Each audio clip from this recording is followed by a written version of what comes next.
ಭಗವದ್ಗೀತೆಯ 18ನೇ ಅಧ್ಯಾಯದಲ್ಲಿ ಕೃಷ್ಣ ಅರ್ಜುನನಿಗೆ ಹೇಳಬೇಕಾದ ಎಲ್ಲ ವಿಷಯವನ್ನು ತಿಳಿಸಿದ್ದಾನೆ. ಕಡೆಗೆ ಅದರ ಸಾರ ಸರ್ವಸ್ವವನ್ನು ಕೂಡ ತಿಳಿಸಿದ್ದಾನೆ. ಇನ್ನು ಮುಂದೆ ಈ ಗೀತೆಯ ಅಧ್ಯಯನವನ್ನು ಮಾಡುವುದರಿಂದ ಏನು ಫಲ, ಇದನ್ನು ಯಾರಿಗೆ ಹೇಳಬೇಕು, ಅದನ್ನೆಲ್ಲ ತಾನು ತಿಳಿಸ್ಕೊಂಡು ಹೋಗ್ತಾ ಇದ್ದಾನೆ. ಇದಂತೆ ನಾ ತಪಸ್ಕಾಯ ನಾ ಭಕ್ತಾಯ ಕದಾಚನ ನ ಚ ಶುಶ್ರೂಷವೇ ವಾಚ್ಯಂ ನ ಚ ಮಾಯೋಭ್ಯಸೂಯತಿ. ಅರ್ಜುನನಿಗೆ ಗೀತೆಯ ಉಪದೇಶವನ್ನು ಕೊಟ್ಟಂತಹ ಕೃಷ್ಣ, ನೋಡು, ಇದು ಅತ್ಯಂತ ರಹಸ್ಯವಾದದ್ದು, ಅದಕ್ಕಾಗಿ ಇದನ್ನು ಯಾರ್ಯಾರಿಗೂ ನೀನು ಹೇಳಿಕ್ಕೆ ಹೋಗಬೇಡ ಅಂತ ಹೇಳ್ತಾ ಇದ್ದಾನೆ. ಇದಂತೆ ನಾ ತಪಸ್ಕಾಯ ವಾಚ್ಯಂ ಅಂತ ಹೇಳಿದರೆ, ಯಾರಲ್ಲಿ ತಪಸ್ಸಿಲ್ಲದವನ ಹತ್ರ ಈ ಗೀತೆಯನ್ನು ಹೇಳಲಿಕ್ಕೆ ಹೋಗಬೇಡ. ತಪಸ್ಸು ಅಂತ ಹೇಳಿದರೆ ಯಾರೂ ದೇಹದ ದಂಡನೆಯನ್ನು ಮಾಡಲಿಕ್ಕೆ ತಯಾರಿಲ್ಲ, ಮನಸ್ಸಿನಲ್ಲಿ ಚಿಂತನೆ ಮಾಡಲಿಕ್ಕೆ ತಯಾರಿಲ್ಲ. ಯಾಕಂದರೆ ತಪಶ್ಶಬ್ದಕ್ಕೆ ಎರಡು ಅರ್ಥ. ಅಂದರೆ ಬರೀ ದೇಹವನ್ನು ಬೆಳೆಸಿಕೊಳ್ಳಿಕ್ಕೆ ಮಾತ್ರ ಬಂದಿದ್ದಾನೆ ಇಲ್ಲಿ. ಅಂತಹ ವ್ಯಕ್ತಿಗೆ ಹೇಳಿ ಪ್ರಯೋಜನ ಇಲ್ಲ ಭಗವದ್ಗೀತೆಯನ್ನು. ಯಾಕೆ ಅಂತ ಹೇಳಿದರೆ ಅವನು ಸಾಧನಾ ಮಾರ್ಗದಲ್ಲಿರುವವನಲ್ಲ. ಯಾರು ಸ್ವಲ್ಪನಾದರೂ ತಪಸ್ಸು ಮಾಡ್ತಾನೆ, ಅಂದರೆ ತಪಸ್ಸು ಅಂತ ಹೇಳಿದ್ರೆ ಉಪವಾಸ, ವ್ರತ ಮುಂತಾದ ಕಠಿಣ ವ್ರತಗಳನ್ನು ಮಾಡುವಂಥವನು. ಅಂದರೆ ಇದರ ಅವಶ್ಯಕತೆ ಯಾಕಿದೆ? ಈ ದೇಹವನ್ನು ದಂಡಿಸುವಂಥ ಈ ಅವಶ್ಯಕತೆ ಯಾಕಿದೆ ಅಂತ ಹೇಳಿದ್ರೆ, ನಾವು ಹಿಂದೆಯೇ ಕೇಳಿದಾಗೆ ಮನಸ್ಸನ್ನು ನಮ್ಮ ನಿಯಂತ್ರಣಕ್ಕೆ ತೊಗೊಂಬರಲಿಕ್ಕೆ. ಕೃಷ್ಣ ಹಿಂದೆ ಹೇಳಿದಾಗೆ ಮನ್ಮನಾಭವ ಅಂತ. ಮನಸ್ಸು ದೇವರನ್ನು ಚಿಂತನೆ ಮಾಡಬೇಕಂದ್ರೆ ಮೊದಲು ನಮ್ಮ ಹತೋಟಿಗೆ ಬರಬೇಕದು. ಹತೋಟಿಗೆ ಬರಬೇಕು ಅಂತ ಹೇಳಿದ್ರೆ ಆ ಮನಸ್ಸನ್ನು ಬಗ್ಗಿಸಲಿಕ್ಕೆ ನಾವು ದೇಹವನ್ನು ದಂಡಿಸಬೇಕಾಗಿರುವಂಥದ್ದು. ಆದರೆ ಯಾರು ಆ ದೇಹವನ್ನು ದಂಡಿಸಲಿಕ್ಕೆ ತಯಾರಿಲ್ಲ ಅಂಥವ್ರಿಗೆ ಹೇಳಲಿಕ್ಕೆ ಹೋಗಬೇಡ. ಮತ್ತು ಇನ್ನೊಂದೇನು ಅಂದರೆ, ಗೀತೆಯನ್ನು ಕೇಳಿ ಬಿಡಲಿಕ್ಕಿರೋದಲ್ಲ. ಮತ್ತೇನು ಅಂದರೆ, ಕೇಳಿ ಅದನ್ನು ಮನನ ಮಾಡಬೇಕು, ಚಿಂತನೆ ಮಾಡಬೇಕು, ಅದರ ಬಗ್ಗೆ ಯೋಚಿಸಬೇಕು. ಯಾರಿಗೆ ಆ ಯೋಚಿಸುವುದು ಬೇಕಾಗಿಲ್ಲ ಅಂಥವರಿಗೆ ಇದನ್ನು ಹೇಳಲಿಕ್ಕೆ ಹೋಗಬೇಡ, ಈ ಭಗವದ್ಗೀತೆಯನ್ನು ಹೇಳಲಿಕ್ಕೆ ಹೋಗಬೇಡ. ಅದೇ ರೀತಿ ನಾ ಭಕ್ತಾಯ ಕದಾಚನ, ಯಾರು ನನ್ನ ಭಕ್ತರಲ್ಲವೋ, ಭಕ್ತರಲ್ಲದವರಿಗೆ ಯಾವತ್ತೂ ಹೇಳಲಿಕ್ಕೆ ಹೋಗಬೇಡ ಅಂತ ಹೇಳ್ತಾನೆ ಕೃಷ್ಣ. ಅದಕ್ಕೆ ಕದಾಚನ ಅಂತ. ಕದಾಚನ ಅಂತ ಯಾಕೆ ವಿಶೇಷಣವನ್ನು ಕೊಡ್ತಾ ಇದ್ದಾನೆ ಅಂದರೆ, ಯಾವುದೇ ಕಾರಣಕ್ಕೂ ಅವರಿಗೆ ಹೇಳಲಿಕ್ಕೆ ಹೋಗಬೇಡ. ಯಾರು ನನ್ನಲ್ಲಿ ಭಕ್ತಿ ಇಲ್ಲ ಅಂದರೆ, ಭಕ್ತಿ ಅಂತ ಹೇಳಿದರೆ ಏನು? ಭಕ್ತಿ ಅಂದರೆ ಕೃಷ್ಣನನ್ನು 10 11 ಅಂತ ಪೂಜೆ ಮಾಡುವವರಲ್ಲ. ಆ ಎಲ್ಲ ದೇವತೆಗಳಂತೆ ಕೃಷ್ಣನು ಒಬ್ಬ ಅಂತ ಪೂಜೆ ಮಾಡುವುದೇನಿದೆ, ಇದು ಕೃಷ್ಣನ ಭಕ್ತಿ ಅಂತ ಇಲ್ಲಿ ಕೃಷ್ಣ ಹೇಳ್ತಾ ಇರೋದಲ್ಲ. ಮತ್ತೇನೆಂದರೆ, ಹಿಂದೆ ಹೇಳಿದಾಗೆ ಮನ್ಮನಾಭವ ಮದ್ಭಕ್ತಃ ಮದ್ಯಾಜಿ ಮಾಂ ನಮಸ್ಕುರು ಅಂತ ಹೇಳಿದಾಗೆ ಕೃಷ್ಣನೇ ಸರ್ವೋತ್ತಮ ಅಂತ ತಿಳಿದು ಯಾರು ಕೃಷ್ಣನ ಆರಾಧನೆಯನ್ನು ಮಾಡ್ತಾನೆ ಅವನು ಕೃಷ್ಣನ ಭಕ್ತ ಅಂಥವನಿಗೆ ಹೇಳೋ ಹೊರತು ಇಂತಹ ಭಕ್ತಿ ಯಾರಿಗಿಲ್ಲ, ಭಗವಂತನಲ್ಲಿ ಸ್ನೇಹ ಭಕ್ತಿ ಅಟ್ಯಾಚ್ಮೆಂಟ್ ಇಲ್ಲ ಅಂಥವರಿಗೂ ಇದನ್ನು ಹೇಳಲಿಕ್ಕೆ ಹೋಗಬೇಡ. ನಚ ಅಶುಶ್ರೂಷವೇ ವಾಚ್ಯಂ. ಅದೇ ರೀತಿ ಯಾರು ಶುಶ್ರೂಷೆಯನ್ನು ಮಾಡುವುದಿಲ್ಲ ಅಂತ ಹೇಳಿದರೆ, ದೇವರ ಸೇವೆಯನ್ನು, ಗುರುಗಳ ಸೇವೆಯನ್ನು. ಯಾಕಂದೇಳಿದ್ರೆ ದೇವರು ಅಂದರೆ ಕೃಷ್ಣ. ಯಾವತ್ತು ನಾವು ಕೇಳಿದ್ದು ಯಾವಾಗ ಸಾರ್ಥಕವಾಗತ್ತೆ ಅಥವಾ ಒಬ್ಬ ವ್ಯಕ್ತಿಯಲ್ಲಿ ಭಕ್ತಿ ಇದೆ ಯಾವಾಗ ಗೊತ್ತಾಗತ್ತೆ ಅಂದರೆ, ಅವನು ದೇವರಿಗೋಸ್ಕರ ಏನಾದರೂ ಸೇವೆ ಮಾಡ್ತಾನೋ, ಕಾಯಿಕ ವಾಚಿಕ ಮಾನಸಿಕ ಏನಾದರೂ ಸೇವೆ ಮಾಡ್ತಾನವನು. ಹಾಗೆ ಮಾಡ್ತಾ ಇದ್ದಾನೆ ಅಂತ ಹೇಳಿದ್ರೆ, ಸ್ವಲ್ಪ ಏನೋ ಒಳಗಿದೆ ದೇವರ ಬಗ್ಗೆ ಅವನಿಗೆ ಅಂತ. ಏನೂ ಮಾಡುವುದಿಲ್ಲ ಅಂತ ಹೇಳಿದ್ರೆ ಅವನು ಒಳಗೆ ಏನೂ ಇಲ್ಲ, ಬರೀ ಡಂಬಾಚಾರಿ ಅಂತ ಅರ್ಥ. ಅಂಥವನಿಗೆ ಹೇಳಲಿಕ್ಕೆ ಹೋಗಬೇಡ. ಅದೇ ರೀತಿ ಗುರು ಶುಶ್ರೂಷೆಯನ್ನು ಮಾಡದವನಿಗೆ. ಯಾಕಂತ ಹೇಳಿದ್ರೆ ಗುರುಗಳ ಅನುಗ್ರಹದಿಂದಾಗಿಯೇ ನಾವು ಭಗವದ್ಗೀತೆಯನ್ನು ಕೇಳಲಿಕ್ಕೆ ಸಾಧ್ಯ ಉಂಟು. ಗುರುಗಳ ಅನುಗ್ರಹ ಆಗದೆ ಭಗವದ್ಗೀತೆಯನ್ನು ನಮಗೆ ಕೇಳಲಿಕ್ಕೆ ಸಾಧ್ಯವೇ ಇಲ್ಲ. ಅಂತಹ ಭಗವದ್ಗೀತೆಯನ್ನು ನಾವು ಪಡೆದು, ಅಂದರೆ ಆ ಜ್ಞಾನವನ್ನು ಪಡೆದು ಆ ಗುರುಗಳ ಶುಶ್ರೂಷೆ ಸೇವೆಯನ್ನು ಮಾಡಲಿಲ್ಲ ಅಂತೇಳಿದರೆ ವ್ಯರ್ಥ. ಅದಕ್ಕೋಸ್ಕರ ಯಾರು ಗುರುಗಳ ಸೇವೆಯನ್ನು ಮಾಡಿಲ್ಲ ಅಂಥವ್ರಿಗೆ ಹೇಳಲಿಕ್ಕೆ ಹೋಗಬೇಡ ಅಂತ. ಅಂದರೆ ಇಲ್ಲಿ ಭಗವದ್ಗೀತೆ ಹೇಳಿದ ಮೇಲೆ ಗುರುಗಳ ಸೇವೆ ಮಾಡಿದಾನೋ ಇಲ್ವೋ ಗೊತ್ತಾಗ್ತದಲ್ವಾ. ಆದರೆ ಇಲ್ಲಿ ಭಗವದ್ಗೀತೆ ಹೇಳುವುದಕ್ಕಿಂತ ಮುಂಚೆ ಇವನು ಮಾಡಿದಾನೋ ಇಲ್ವೋ ಅಂತ ಹೇಗೆ ಗೊತ್ತಾಗ್ತದೆ ಅಂತ ಸಾಮಾನ್ಯವಾಗಿ ಬಂದರೆ ಅಂತ ಹೇಳಿದ್ರೆ, ಇಲ್ಲಿವರೆಗೆ ಅವನು ಯಾವ ರೀತಿ ಗುರುಗಳಿಗೆ ಮಾಡ್ಕೊಂಬಂದಿದ್ದಾನೆ. ಅದಕ್ಕೋಸ್ಕರ ಹಿಂದೆ ಯಾವ ರೀತಿ ಅಂತ ಹೇಳಿದ್ರೆ, ಉಪದೇಶ ಅನ್ನುವುದು ಕಡೆಗೆ, ಮೊದಲು ಗುರುಗಳ ಶುಶ್ರೂಷೆ. ಅವನು ಗುರುಗಳ ಸೇವೆ ಮಾಡಬೇಕು. ಗುರುಕುಲದಲ್ಲಿ ಗುರುಗಳ ಸೇವೆಯನ್ನು ಮಾಡಿ ಗುರುಗಳು ಸಂತುಷ್ಟರಾದರು ಅಂತ ಹೇಳಿದರೆ ಅವನಿಗೆ ವಿದ್ಯೆಯನ್ನು ಉಪದೇಶ ಮಾಡ್ತಾಯಿದ್ರು, ಇಲ್ಲದಿದ್ದರೆ ಹೇಳ್ತಾ ಇರಲಿಲ್ಲ. ಇಲ್ಲಿ ಒಂದು ಪ್ರಮುಖೇನು ಪ್ರಶ್ನೆ ಬರ್ತದೆ ಅಂತ ಹೇಳಿದ್ರೆ, ಅಲ್ರಿ ಪಾಠ ಹೇಳಲಿಕ್ಕೂ ಕೂಡ ಗುರುಗಳ ಸೇವೆ ಮಾಡಲಿಕ್ಕೆ ಏನು ಸಂಬಂಧ? ಇವನಿಗೆ ಪಾಠ ಗೊತ್ತಿದೆ, ಅವನು ಪಾಠ ಕೇಳ್ಕೊಂಬಂದಿದ್ದಾನೆ, ಅವನಿಗೆ ಹೇಳಬೇಕಪ್ಪ, ಗೊತ್ತಿರೋದು ಹೇಳಬೇಕು. ಇವತ್ತು ಯಾವ ರೀತಿ ಶಾಲೆಗಳಲ್ಲಿ ಹೇಳ್ತಾರಲ್ವ, ಇವತ್ತು 1 ವರ್ಷ ನಾನು ಸೇವೆ ಮಾಡು, ಆಮೇಲೆ ನಿನಗೆ ಪಾಠ ಹೇಳ್ತೇನೆ ಅಂತ ಹೇಳಿ ಯಾರಾದರೂ ಗುರುಗಳು ಹೇಳ್ತಾರ? ಯಾವ ಮಾಸ್ಟ್ರು ಹೇಳಲ್ವಲ್ಲ. ಅದಕ್ಕೋಸ್ಕರ ಇದು ಸರಿಯಾದದ್ದಲ್ಲ. ಇದು ಒಂದು ರೀತಿ ವಿದ್ಯಾರ್ಥಿಗಳಿಗೆ ಮಾಡುವ ಶೋಷಣೆ ಅಂತ ಸಾಮಾನ್ಯವಾಗಿ ಕಾಣುವಂತಹ ಸಂಭವ ಇದೆ. ಆದರೆ ಹಿಂದೆ ಆ ರೀತಿ ಇರಲಿಲ್ಲ. ಹಿಂದೆ ವಿದ್ಯೆ ಅನ್ನುವುದೇ ಅತ್ಯಂತ ರಹಸ್ಯವಾದದ್ದು. ಅದಕ್ಕೋಸ್ಕರ ಆ ರಹಸ್ಯವಾದ ವಿದ್ಯೆಯನ್ನು ಹೇಳಬೇಕು ಅಂತ ಹೇಳಿದರೆ ಇವನಿಗೆ ಆ ವಿದ್ಯೆಯ ತುಡಿತ ಎಷ್ಟಿದೆ ಅಂತ ಮೊದಲು ಪರೀಕ್ಷೆ ಮಾಡ್ತಾ ಇದ್ರು. ಅದು ಬಹಳ ಮುಖ್ಯವಾಗಿದ್ದದ್ದು. ಅಂದರೆ ಆ ವಿದ್ಯೆಯ ಬಗ್ಗೆ ಇವನಿಗೆ ಇಂಟ್ರೆಸ್ಟ್ ಇದೆಯಾ, ತುಡಿತ ಆಸಕ್ತಿ ಇದೆಯಾ, ಅದನ್ನು ಪರೀಕ್ಷೆ ಮಾಡಲಿಕ್ಕೋಸ್ಕರ 1 ವರ್ಷ ಅವನು ಸೇವೆ ಮಾಡಬೇಕಿತ್ತು, ಗುರುಗಳ ಸೇವೆ. ಅಂದರೆ 1 ವರ್ಷ ಕಠಿಣವಾಗಿ ಗುರುಗಳ ಸೇವೆಯನ್ನು ಮಾಡ್ತಾನೂ ಇನ್ನೂ ತಾನಿದ್ದಾನೆ ತಾಳ್ಮೆಯಿಂದ. ಯಾಕಂದರೆ ನನಗೆ ವಿದ್ಯೆ ಬೇಕು ಅಂತ ಇನ್ನೂ ಇದ್ದಾನೆ ಅಂತ ಹೇಳಿದ್ರು, ನಿಜವಾದ ಇವನಿಗೆ ಕಾಳಜಿ ಇದೆ, ವಿದ್ಯೆಯ ಬಗ್ಗೆ ಕಾಳಜಿ ಇದೆ. ಆಮೇಲೆ ಆ ವಿದ್ಯೆಯನ್ನು ಅವನಿಗೆ ಉಪದೇಶ ಮಾಡ್ತಾಯಿದ್ರು.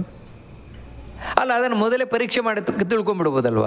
ಯಾಕಂದರೆ ಇವತ್ತು ಮೊದಲು ಎಂಟ್ರೆನ್ಸ್ ಎಕ್ಸಾಮ್ ಅಂತ ಯಾವ ರೀತಿ ಮಾಡ್ತಾರೆ, ಅದನ್ನು ತಿಳ್ಕೊಳ್ಳೋದು ಅದಕ್ಕೋಸ್ಕರವೇ. ಇವನಿಗೆ ಅದು ಗೊತ್ತಿದೆಯಾ ಇಲ್ವಾ, ಇಂಟ್ರೆಸ್ಟ್ ಇದೆಯಾ ಅಂತ ತಿಳ್ಕೊಳ್ಳಿಕ್ಕೆ ಆ ರೀತಿ ಮಾಡಿಬಿಡ್ಬೋದಿತ್ತಲ್ವಾ ಅಂತ ಸಾಮಾನ್ಯವಾಗಿ ಹೇಳಿದರೆ, ಇದು ಯಾವುದೋ ಒಂದು ವಿದ್ಯೆ, ಹೊಟ್ಟೆಪಾಡಿನ ವಿದ್ಯೆ ಹೊರತು ಯಾವುದೇ ರಹಸ್ಯವಾದ ವಿದ್ಯೆ ಅಲ್ಲ, ಮೋಕ್ಷ ವಿದ್ಯೆ ಅಲ್ಲ.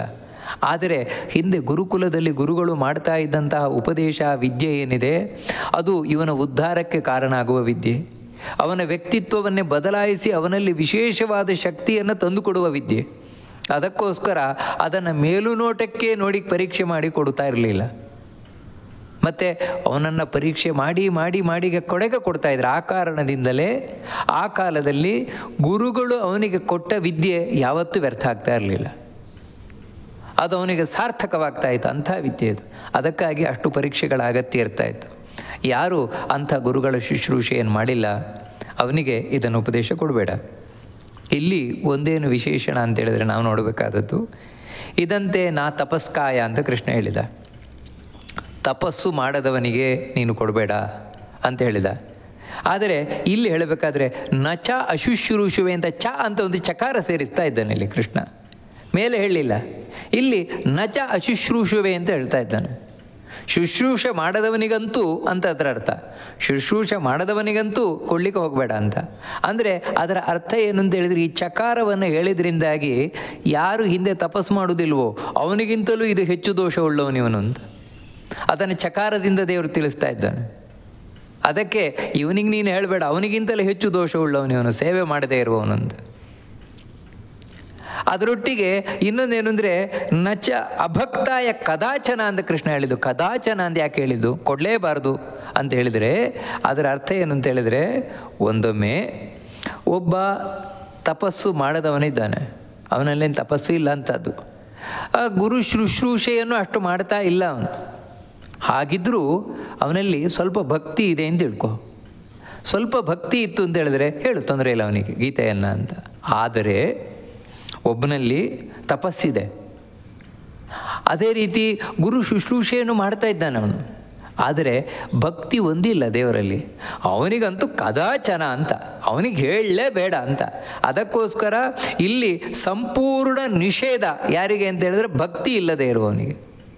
ಭಕ್ತಿ ಇಲ್ಲದೆ ಇರುವವನಲ್ಲಿ ಬೇರೆ ಯಾವುದೇ ಕ್ವಾಲಿಫಿಕೇಷನ್ ಇದ್ದರೂ ಕೂಡ ಹೇಳಲೇಬಾರದು ಅಂತ ಹೇಳೋದಕ್ಕೆ ನ ಅಭಕ್ತಾಯ ಕದಾಚನ ಅಂತ. ಆ ಕದಾಚನ ಎನ್ನುವ ಶಬ್ದ ಅಷ್ಟು ತಿಳಿಸ್ತಾ ಇದೆ, ಯಾವುದೇ ಕಾರಣಕ್ಕೂ ಹೇಳಲೇಬಾರದಂಥವನಿಗೆ ಅಂತ.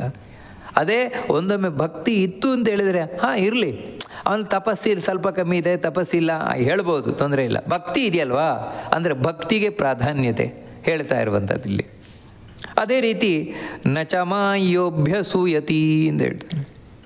ಯಾರು ಅಸೂಯೆ ಮಾಡ್ತಾನೆ, ನನ್ನನ್ನು ಅಸೂಯೆ ಮಾಡ್ತಾನೆ ಅಂದರೆ ನನ್ನನ್ನು ದ್ವೇಷಿಸ್ತಾನೆ, ಕೃಷ್ಣನನ್ನು ದ್ವೇಷಿಸ್ತಾನೆ, ಕೃಷ್ಣನಲ್ಲಿ ದೋಷಗಳನ್ನು ಹುಡುಕುತ್ತಾನೆ, ಅಂಥವನಿಗೂ ಹೇಳಬೇಡ ಅಂತ.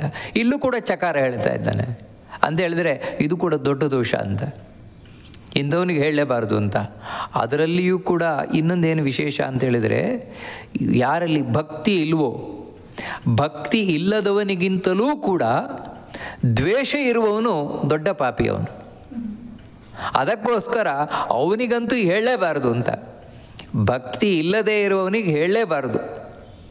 ಇಲ್ಲ ಭಕ್ತಿ ಇಲ್ಲ, ಆದರೆ ದೇವ್ರ ಮೇಲೆ ದ್ವೇಷವೂ ಇಲ್ಲ ಅಂಥವನೊಬ್ಬ ಇದ್ದಾನೆ.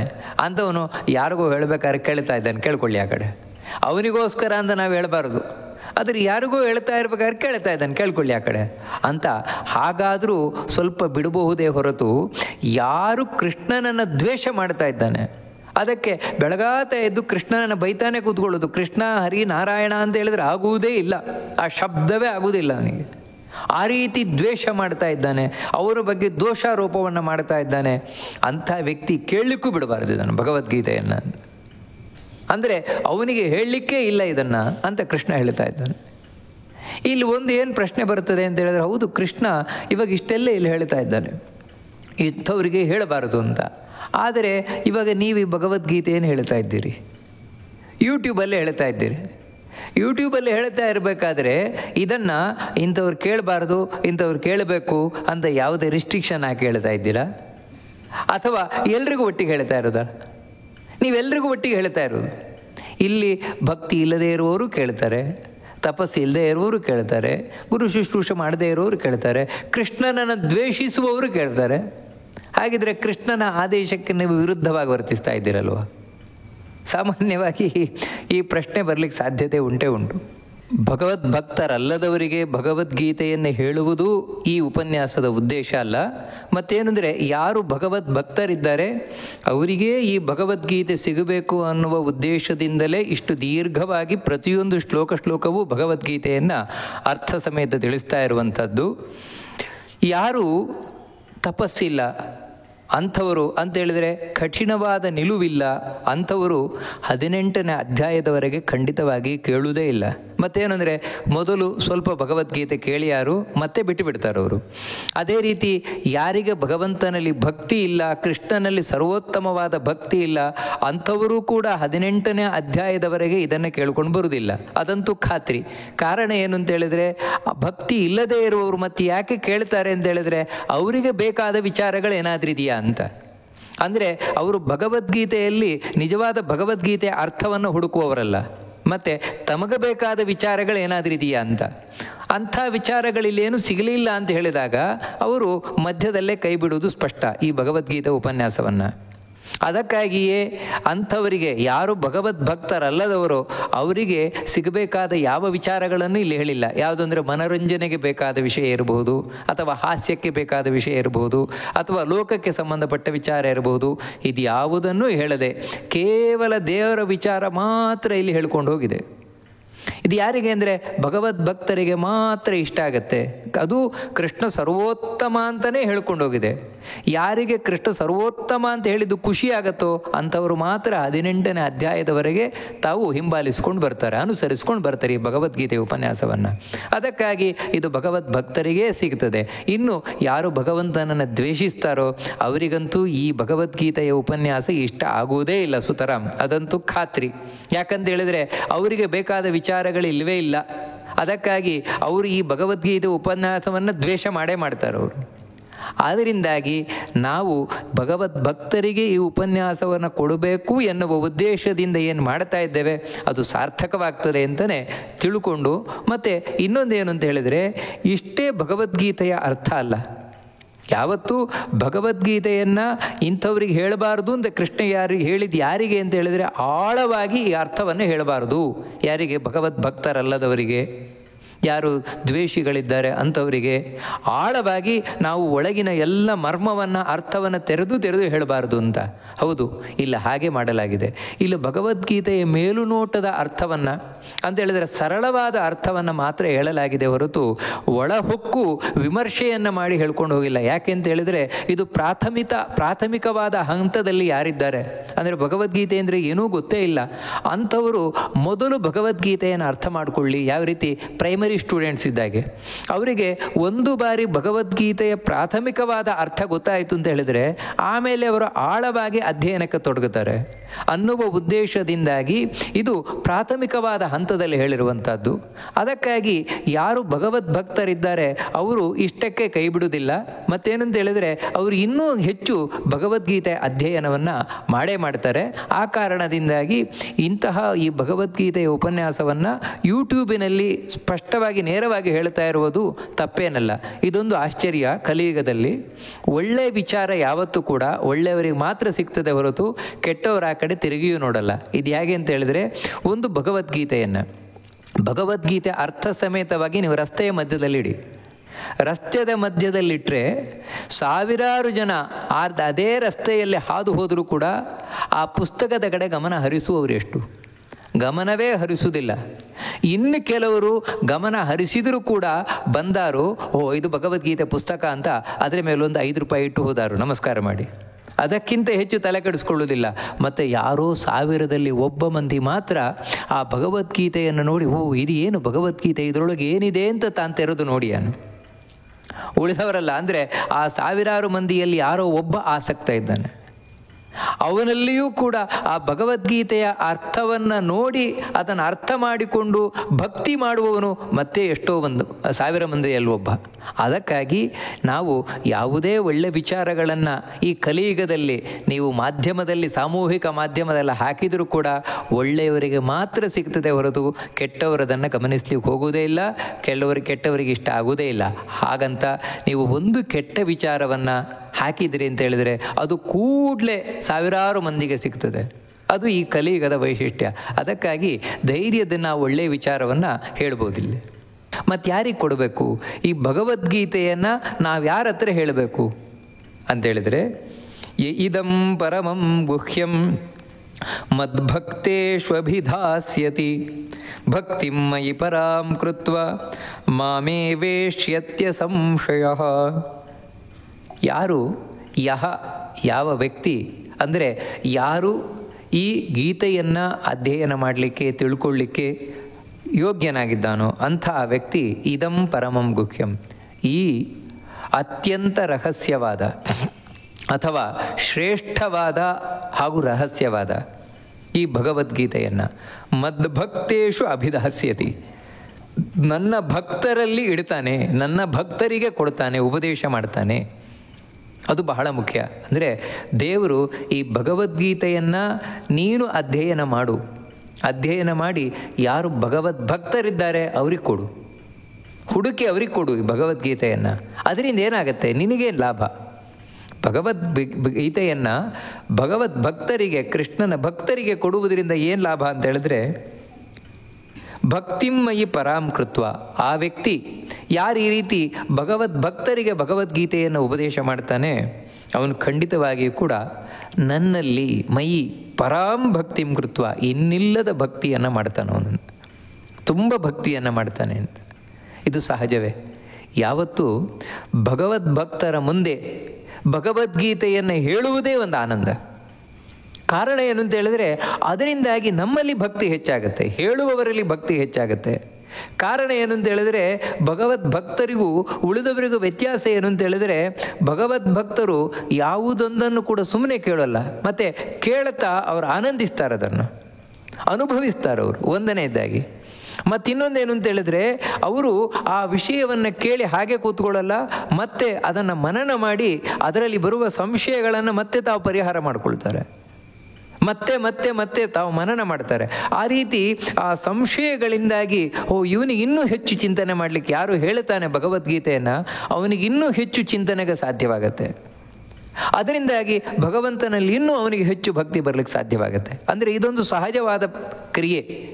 ಅದಕ್ಕೋಸ್ಕರ ಭಗವದ್ಭಕ್ತರಲ್ಲಿ ಯಾರು ಈ ಭಗವದ್ಗೀತೆಯನ್ನು ಉಪದೇಶ ಮಾಡ್ತಾನೆ ಭಗವದ್ಭಕ್ತರಿಗೆ, ಅವನು ನನ್ನಲ್ಲಿ ಅತ್ಯಂತ ಹೆಚ್ಚು ಭಕ್ತಿಯನ್ನು ಹೊಂದಿದವನಾಗ್ತಾನೆ.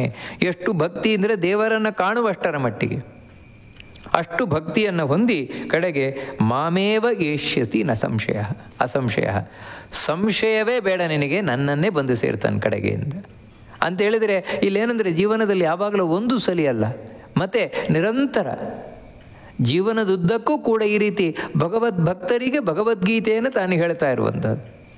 ಈ ರೀತಿ ಯಾರು ಮಾಡ್ಕೊಂಡು ಇದೇ ಒಂದು ತಪಸ್ಸು ಅನ್ನುವ ರೀತಿಯಿಂದ ಮಾಡ್ಕೊಂಡು ಬರ್ತಾನೆ, ಅಂತಹ ವ್ಯಕ್ತಿ ನನ್ನನ್ನೇ ಬಂದು ಸೇರ್ತಾನೆ.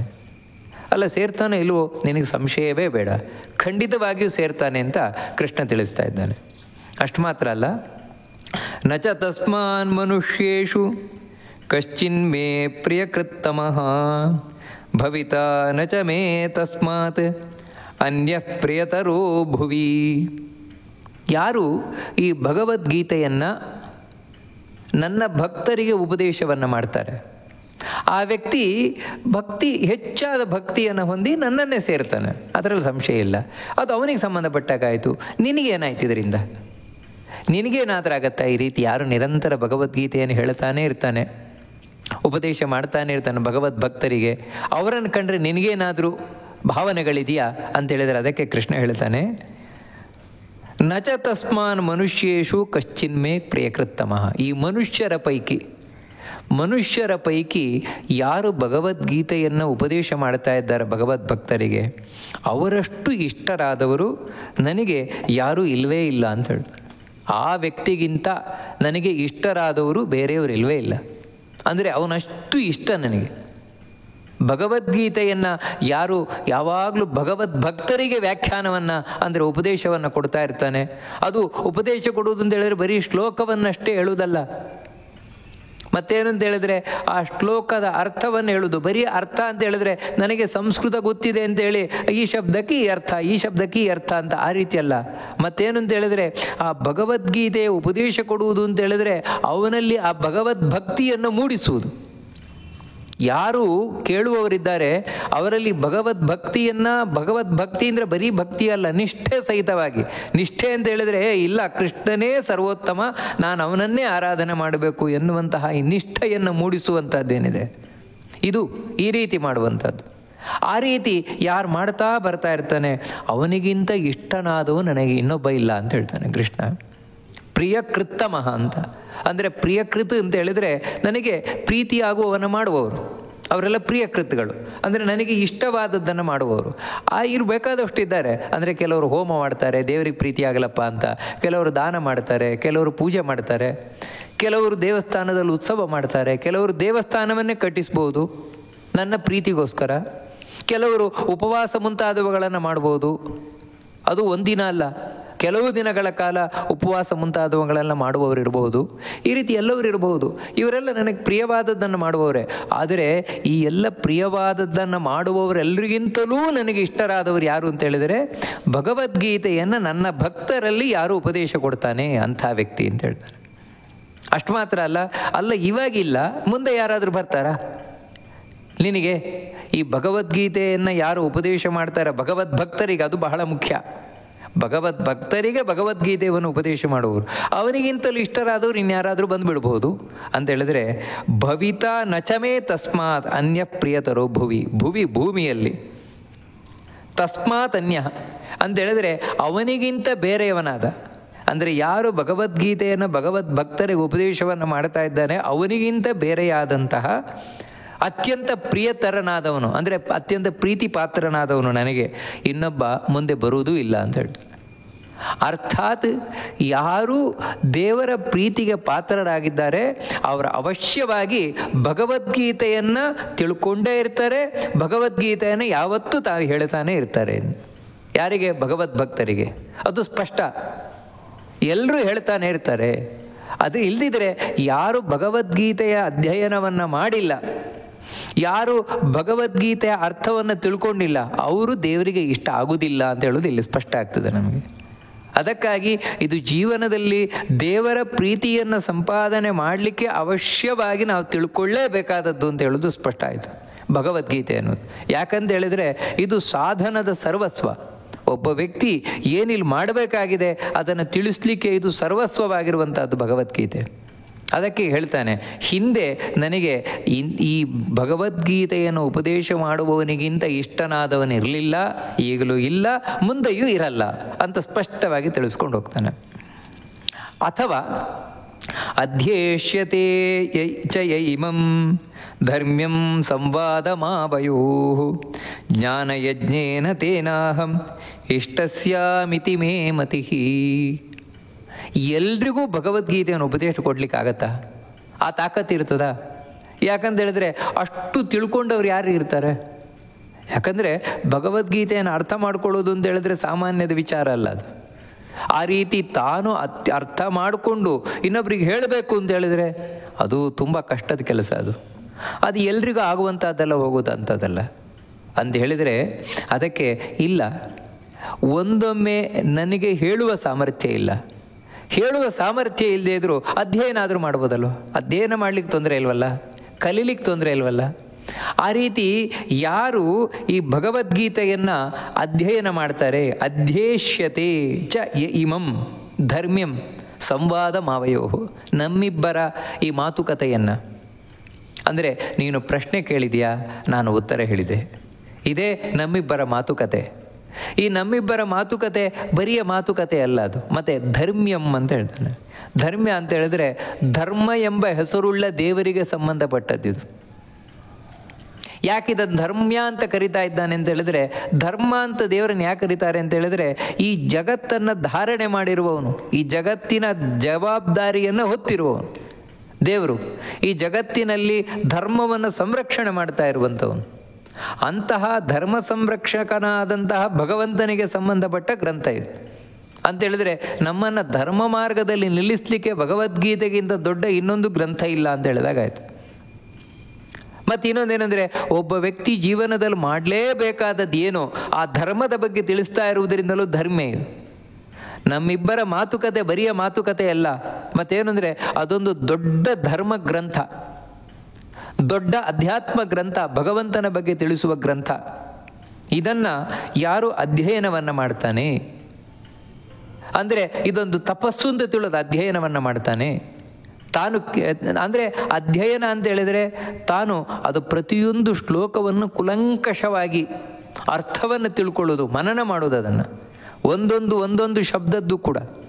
ಆ ರೀತಿ ಇದನ್ನು ಏನು ಕರಿತೇವೆ ಅಂತ ಹೇಳಿದ್ರೆ ಅಧ್ಯಯನ ಅಂತ ಕರಿತೇವೆ. ಅಂದರೆ ಆಳವಾದ ಚಿಂತನೆ, ಇಂತಹ ಅಧ್ಯಯನವನ್ನು ಮಾಡ್ತಾನೆ. ನನ್ನ ಅಭಿಪ್ರಾಯ ಏನಂದರೆ, ಕೃಷ್ಣ ಹೇಳ್ತಾನೆ ಈ ರೀತಿ ಅಧ್ಯಯನ ಮಾಡಿದರೆ ಜ್ಞಾನ ಯಜ್ಞೇನ ತೇನ, ಅಂದರೆ ಅವನು ಮಾಡಿದ್ದು ಬರೀ ಅಧ್ಯಯನ ಅಲ್ಲ ಅದು. ಮತ್ತೇನಂತ ಹೇಳಿದ್ರೆ ನನ್ನ ಪೂಜೆ. ಯಾರು ಈ ಭಗವದ್ಗೀತೆಯ ಅಧ್ಯಯನವನ್ನು ಮಾಡ್ತಾನೆ, ಸ್ಟಡಿ ಮಾಡ್ತಾನೆ ಭಗವದ್ಗೀತೆಯನ್ನು, ಅವನು ನನ್ನ ಪೂಜೆ ಮಾಡಿದ್ದಾನವನು. ಅದೇ ಜ್ಞಾನಯಜ್ಞ. ತೇನ ಜ್ಞಾನಯಜ್ಞೇನ, ಅಧ್ಯಯನ ಎಂಬಂತಹ ಈ ಜ್ಞಾನಯಜ್ಞದಿಂದ ಅಹಂ ಇಷ್ಟಸ್ಯ, ನಾನು ಪೂಜಿಸಲ್ಪಟ್ಟೆ ಅಂತ ನನ್ನ ಅಭಿಪ್ರಾಯ ಅಂತ ಹೇಳ್ತಾನೆ. ಅಂತ ಹೇಳಿದ್ರೆ ಅವನು ಬರೀ ಅಧ್ಯಯನ ಮಾಡಿದ್ದಲ್ಲ, ಗೀತೆ ಅಧ್ಯಯನ ಮಾಡಿದ್ದಲ್ಲ, ಮತ್ತು ನಾನು ಪೂಜೆ ಮಾಡಿದ್ದವನು. ಯಾವುದರ ಮೂಲಕ ಅಂದರೆ ಯಜ್ಞದ ಮೂಲಕ. ಅದೇ ಜ್ಞಾನಯಜ್ಞ. ಜ್ಞಾನಯಜ್ಞದ ಮೂಲಕ ನನ್ನ ಆರಾಧನೆಯನ್ನು ಮಾಡಿದ, ನನ್ನನ್ನು ಸಂತೋಷಗೊಳಿಸಿದ ಅವನು ಅಂತ ನನ್ನ ಅಭಿಪ್ರಾಯ ಅಂತ ಹೇಳ್ತಾನೆ ಕೃಷ್ಣ. ನನ್ನ ಅಭಿಪ್ರಾಯ ಅಂತ ಯಾಕೆ ಹೇಳ್ತಾ ಇದ್ದಾನೆ ಕೃಷ್ಣ ಅಂತ ಹೇಳಿದರೆ, ಇದು ವೇದಶಾಸ್ತ್ರಗಳಲ್ಲಿ ಇದೆ, ವೇದಶಾಸ್ತ್ರಗಳಲ್ಲಿರುವುದನ್ನು ನಾನು ಒಪ್ಕೊಳ್ತಾ ನಿನಗೆ ಹೇಳ್ತಾ ಇದ್ದೇನೆ. ಅಂದರೆ ಇದರಿಂದ ದೇವರಿಗೆ ಖುಷಿ ಆಗೇ ಆಗತ್ತೆ ಅಂತ ಅರ್ಥ. ಯಾರು ಈ ಗೀತೆಯನ್ನು ಅಧ್ಯಯನವನ್ನು ಮಾಡ್ತಾನೆ, ಅಧ್ಯಯನ ಮಾಡುವುದರಿಂದಾಗಿ ಅವನು ಕೃಷ್ಣನ ಪೂಜೆ ಮಾಡಿದಾಗ ಆಯಿತು. ಇದಕ್ಕಿಂತ ದೊಡ್ಡ ಪೂಜೆ ಅಗತ್ಯವೇ ಇಲ್ಲ. ಯಾಕಂದರೆ ಪೂಜೆ ಅನ್ನೋದು ದೇವರನ್ನು ಖುಷಿಗೊಳಿಸಲಿಕ್ಕೆ. ದೇವರು ಇದರಿಂದಲೇ ಖುಷಿಗೊಳ್ತಾನೆ ಅಂತ ಹೇಳಿದ್ರೆ ಉಳಿದದ್ದು ಗೌಣ ಅಂತ ಹೇಳಿದ್ರೆ ಮಾಡಬಾರ್ದು ಅಂತಲ್ಲ. ಬಿಡಿ, ನಾನು ಭಗವದ್ಗೀತೆ ಅಧ್ಯಯನ ಮಾಡ್ತಾ ಇದ್ದೇನೆ, ನನಗೆ ಯಾವ ಪೂಜೆಯೂ ಇಲ್ಲ, ಯಾವ ಪುನಸ್ಕಾರವೂ ಇಲ್ಲ ಅಂತ ಹೇಳುವುದಲ್ಲ. ಉಳಿದದ್ದೇನು? ಯಾಕಂದರೆ ಭಗವದ್ಗೀತೆಯಲ್ಲಿ ಹೇಳ್ತಾ ಇರುವುದೇ ಕೃಷ್ಣ ದಾನ, ನಿನ್ನ ಕರ್ತವ್ಯವನ್ನು ಮಾಡು, ಪೂಜಾರೂಪವಾಗಿ ಮಾಡುವುದನ್ನೇ ಹೇಳ್ತಾ ಇರುವುದು. ಅದರಿಂದಾಗಿ ಬರೀ ಗೀತೆ ಕಲ್ತ್ಕೊಂಡು ಕೂತ್ಕೊಳ್ಳೋದಲ್ಲ, ಮತ್ತು ಗೀತೆಯಲ್ಲಿ ಏನಿದೆಯೋ ಅದನ್ನು ಅನುಷ್ಠಾನ ಮಾಡ್ಕೊಂಡು ಹೋಗೋದು, ಅದು ಬಹಳ ಮುಖ್ಯವಾಗಿರುವಂಥದ್ದು. ಇದರಿಂದ ನಾನು ಪೂಜೆ ಮಾಡಿದಾಗಾಯಿತು ಅಂತ ಕೃಷ್ಣ ತಿಳಿಸ್ಕೊಂಡು ಹೋಗ್ತಾನೆ. ಮತ್ತು ಶ್ರದ್ಧಾವಾನನಸೂಯಶ್ಚ ಶೃಣುಯಾದಪಿ ಯೋ ನರಃ ಸೋಪೆ ಮುಕ್ತ ಶುಭಾನ್ ಲೋಕಾನ್ ಪ್ರಾಪ್ನುಯಾತ್ ಪುಣ್ಯಕರ್ಮಣಾಂ. ಇನ್ನು ಯಾರಿಗೆ ಹೇಳುವ ತಾಕತ್ತಿಲ್ಲ, ಅಧ್ಯಯನ ಮಾಡಲಿಕ್ಕೂ ಸಾಧ್ಯ ಇಲ್ಲ, ಅಂಥ ವ್ಯಕ್ತಿ ಅಲ್ಲ, ಬೇಡಪ್ಪ, ಕಡೆ ಕೇಳು, ಕೇಳಲಿಕ್ಕಾದ್ರೂ ಕೇಳು. ನೀನು ಯಾವ ರೀತಿ ಇವತ್ತು ನಾವು ಕೇಳ್ತೇವಲ್ವ ಭಗವದ್ಗೀತೆಯನ್ನು, ಆ ರೀತಿ ಕೇಳಿದ್ರಾದರೂ ಸರಿ. ಆದರೆ ಎಲ್ಲ ಕಡೆಯೂ ಕೂಡ ಕೃಷ್ಣ ಒಂದು ಕ್ವಾಲಿಫಿಕೇಶನ್ ಹೇಳ್ತಾನೆ. ಅಂದರೆ ಅರ್ಹತೆ ಬೇಕು, ಕೇಳಲಿಕ್ಕೂ ಅರ್ಹತೆ ಬೇಕು, ಓದಲಿಕ್ಕೂ ಅರ್ಹತೆ ಬೇಕು, ಹೇಳಲಿಕ್ಕೂ ಅರ್ಹತೆ ಬೇಕು, ಎಲ್ಲಕ್ಕೂ ಕೂಡ. ಇಲ್ಲದಿದ್ದರೆ ಪ್ರಯೋಜನ ಇಲ್ಲ. ಇವಾಗ ಉದಾಹರಣೆಗೆ ಉಪದೇಶ ಮಾಡುವವನು, ಯಾರು ಭಗವದ್ಗೀತೆ ಉಪದೇಶ ಮಾಡ್ತಾನೆ ಅವನಲ್ಲಿ ತಪಸ್ಸಿಲ್ಲ ಅಂತ ಹೇಳಿದ್ರೆ ಅವನು ಹೇಳಲಿಕ್ಕೆ ಯೋಗ್ಯ ಅಲ್ಲ. ಅವನಲ್ಲಿ ಭಕ್ತಿ ಇಲ್ಲ ಅಂತ ಹೇಳಿದ್ರೆ ಅವನು ಹೇಳಲಿಕ್ಕೆ ಯೋಗ್ಯ ಅಲ್ಲ. ಅವನೇ ಕೃಷ್ಣನನ್ನು ದ್ವೇಷ ಮಾಡಿಕೊಂಡು ಕೃಷ್ಣನ ಬಗ್ಗೆ ಹೇಳ್ತಾನೆ ಅಂತ ಹೇಳಿದ್ರೆ ಅವನಿಗೆ ಕೃಷ್ಣನ ಬಗ್ಗೆ ಹೇಳುವಂಥ ಅರ್ಹತೆಯೇ ಇಲ್ಲ. ಮತ್ತು ಎಲ್ಲಕ್ಕಿಂತ ಮುಖ್ಯವಾಗಿ ಏನು ಅಂತ ಹೇಳಿದರೆ, ಗೀತೆಯ ಅರ್ಥವನ್ನು ಕೃಷ್ಣ ಯಾವ ಅರ್ಥದಲ್ಲಿ ಹೇಳಿದ್ದಾನೋ ಅದೇ ಅರ್ಥದಲ್ಲಿ ಹೇಳಬೇಕೆ ಹೊರತು ನನ್ನ ತಲೆಗೆ ತೋಚಿದ್ದೇ ಕೃಷ್ಣನ ಹೇಳಿದ ಅರ್ಥ ಅಂತ ಹೇಳಿದರೆ ಅವನಿಗಿಂತ ದೊಡ್ಡ ಪಾಪಿ ಇನ್ನೊಬ್ಬ ಇಲ್ವೇ ಇಲ್ಲ. ಅದನ್ನೇ ಅನುಸೂಯತೆ, ಅದನ್ನೇ ಹೇಳುವಂಥದ್ದು. ಅಸೂಯೆಯನ್ನು ಯಾರು ಮಾಡ್ತಾನೆ ಅಂಥವನಿಗೆ ಹೇಳಲೇಬೇಡ ಅಂತ. ಯೋಭ್ಯಸೂಯತಿ ಅಂತ ಕೃಷ್ಣ ಹಿಂದೆ ಅದನ್ನು ಹೇಳಿದ. ಯಾರು ನನ್ನನ್ನು ದ್ವೇಷ ಮಾಡ್ತಾನೆ, ದ್ವೇಷ ಮಾಡುವುದರಲ್ಲಿ ಇದು ಕೂಡ ಒಂದು. ಏನಂತ ಹೇಳಿದ್ರೆ, ದೇವ್ರು ಹೇಳಿದ್ದೊಂದು, ಇವನಿಗೆ ಹೇಳೋದೊಂದು. ಅಲ್ಲ, ದೇವ್ರಿಗೆ ಹೇಳಿದ್ದೇನು ಅಂತ ನಮಗೆ ಅರ್ಥ ಆಗಬೇಕಲ್ವ ಸರಿಯಾಗಿ. ಅಲ್ಲ, ಅದನ್ನು ಬಿಡಿಸಿ ಬಿಡಿಸಿ ಹೇಳಿದ್ದಾನೆ ಕೃಷ್ಣ. ಮನ್ಮನಾಭವ ಮದ್ಭಕ್ತ ಮದ್ಯಾಜಿ ಮಾಂ ನಮಸ್ಕರು, ನನ್ನನ್ನೇ ಪೂಜೆ ಮಾಡಯ್ಯ, ನನ್ನನ್ನೇ ಪೂಜೆ ಮಾಡು, ನಾನೇ ಸರ್ವೋತ್ತಮನಾಗಿದ್ದೇನೆ. ಗೀತೆಯಲ್ಲಿ ಒತ್ತಿ ಹೇಳಿದ್ದಾನೆ.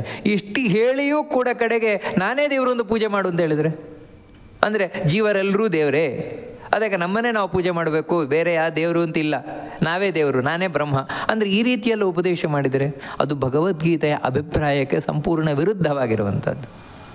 ಅದಕ್ಕೋಸ್ಕರ ಅಂಥವನಿಗೆ ಗೀತೆಯ ಅರ್ಥ ಹೇಳುವ ಅರ್ಹತೆಯೇ ಇಲ್ಲ. ಹಾಗಲ್ಲದೆ ಕೃಷ್ಣ ಭಗವದ್ಗೀತೆಯಲ್ಲಿ ಏನು ಹೇಳಿದ್ದಾನೆ ಅಂದರೆ ಮೊದಲಿಂದ ಕಡೆವರೆಗೆ ಒಂದೇ ರೀತಿ ಅರ್ಥ ಇರಬೇಕು ಭಗವದ್ಗೀತೆಗೆ. ಆ ರೀತಿ ಯಾರು ಹೇಳ್ತಾನೆ ಅಂಥವನು. ಇಲ್ಲ, ಆ ತಾಕತ್ತಿಲ್ಲ ನನಗೆ, ಕಡೆಗೆ ಅಧ್ಯಯನ ಮಾಡೋದು ಇಲ್ಲರಿ, ಅಷ್ಟು ನಮಗೆ ಬುದ್ಧಿವಂತಿಕೆ ಇಲ್ಲ ಅಥವಾ ಅಂಥ ಅವಕಾಶ ಇಲ್ಲ. ಕಡೆಗೆ ಕೇಳಲಿಕ್ಕಾದ್ರೂ ಯಾರು ಶೃಣಿಯಾದಪಿ ಕೇಳ್ತಾನೆ, ಯಾರು ಕೇಳಬೇಕಾದ್ರೂ ಕೂಡ ಇರಬೇಕಾದದ್ದು ಶ್ರದ್ಧಾವಾನ. ಅಲ್ಲೂ ಶ್ರದ್ಧೆ ಬೇಕು. ಶ್ರದ್ಧೆ ಅಂತೇಳಿದರೆ ನಂಬಿಕೆ ಬೇಕು. ಯಾವುದರ ಬಗ್ಗೆ ನಂಬಿಕೆ ಅಂಥೇಳಿದರೆ ಗೀತೆಯ ಬಗ್ಗೆ ನಂಬಿಕೆ ಬೇಕು. ಭಗವದ್ಗೀತೆ ನಮ್ಮನ್ನು ಉದ್ಧಾರ ಮಾಡುವ ಗ್ರಂಥ, ಅದು ನಮಗೋಸ್ಕರವೇ ಇರುವಂಥದ್ದು. ಅಂದರೆ ಹೀಗೆ ಶ್ರದ್ಧೆ ಅನ್ನುವಂಥದ್ದು ಬಹಳ ಮುಖ್ಯವಾಗಿ. ಮತ್ತೇನೆಂದರೆ ಈ ಗೀತೆಯನ್ನು ನಾನು ಕೇಳುವುದರಿಂದ, ಭಗವದ್ಗೀತೆಯನ್ನು ಖಂಡಿತವಾಗಿಯೂ ನನಗೆ ಉದ್ಧಾರ ಆಗೇ ಆಗತ್ತೆ, ಈ ನಂಬಿಕೆ ಬೇಕು. ಬಿಟ್ಟು ಏನೋ ಕೇಳುವುದಷ್ಟೇ ಟೈಮ್ ಪಾಸ್ಗೋಸ್ಕರ ಏನಾಗತ್ತೆ, ಎಲ್ಲ ಒಂದೇ. ಅಂದರೆ ಈ ರೀತಿ ನಂಬಿಕೆ ಇಲ್ಲದೆ ಇದ್ದರೆ ಪ್ರಯೋಜನ ಇಲ್ಲ. ಅದಕ್ಕೋಸ್ಕರ ಅವನಿಗೆ ಆಸ್ತಿಕ್ಯ ಬುದ್ಧಿ, ಅಸ್ತಿ ಭಗವದ್ಗೀತೆ ಅನ್ನೋದು ನಿಜವಾಗಿದೆ, ಅದನ್ನು ಅಧ್ಯಯನ ಮಾಡುವುದರಿಂದಾಗಿ ನನಗೆ ದೇವರ ಅನುಗ್ರಹ ಆಗುತ್ತೆ, ಈ ನಂಬಿಕೆಯಿಂದ ಅಧ್ಯಯನವನ್ನು ಮಾಡು. ಅಂದರೆ ನೀನು ಭಗವದ್ಗೀತೆಯನ್ನು ಕೇಳು. ಎರಡನೇದೇನು ಅಂತ ಹೇಳಿದ್ರೆ ಅನಸೂಯಶ್ಚ. ಅನಸೂಯ ಅಂತ ಹೇಳಿದ್ರೆ ಅಸೂಯೆ ಇರಬಾರದು, ಹೊಟ್ಟೆ ಕಿಚ್ಚು, ದ್ವೇಷ ಇದಿರಬಾರದು.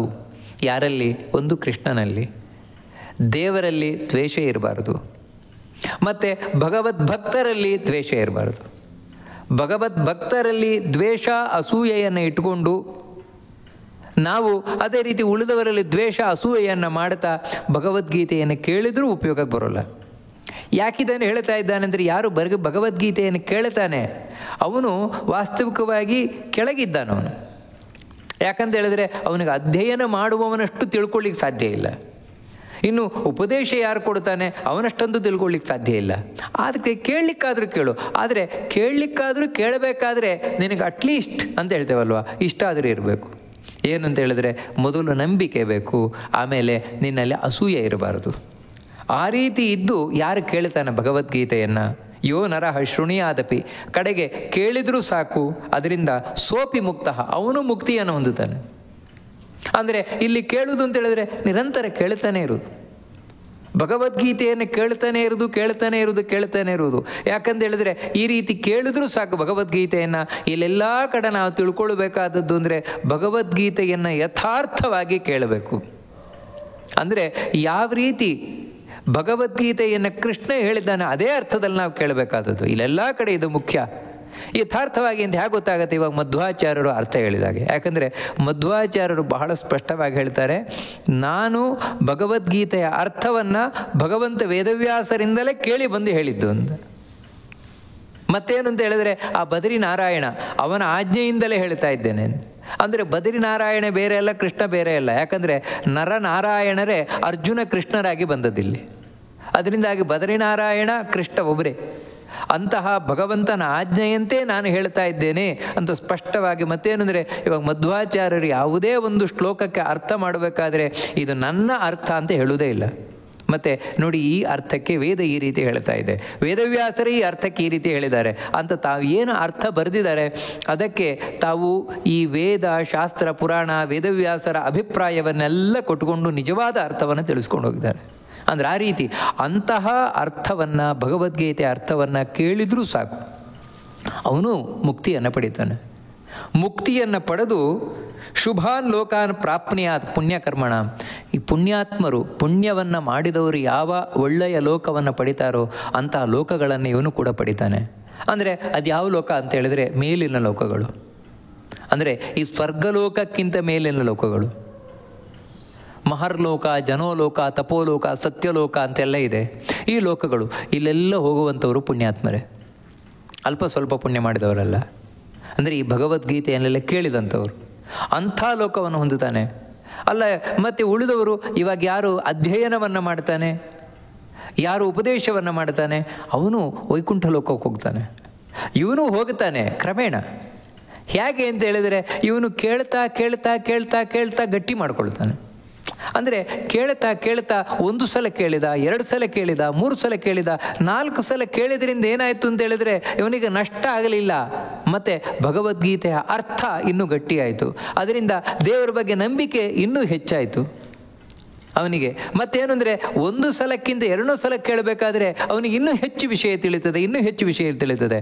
ಈ ರೀತಿ ಅನೇಕ ಬಾರಿ ಕೇಳಿ ಕೇಳಿ ಕೇಳಿ ಇವನು ಕೂಡ ಅಧ್ಯಯನ ಮಾಡಿದವನಿಗೆ ಸಮನೇ ಆಗ್ತಾನೆ, ಅವನಿಗೆ ಸಮಾನನೇ ಆಗ್ತಾನೆ. ಅಂದರೆ ಅಧ್ಯಯನ ಮಾಡುವಂಥವನು ಕೂಡಲೇ ತಾನು ಅರ್ಥ ಮಾಡಿಕೊಂಡ ಭಗವದ್ಗೀತೆಯನ್ನು.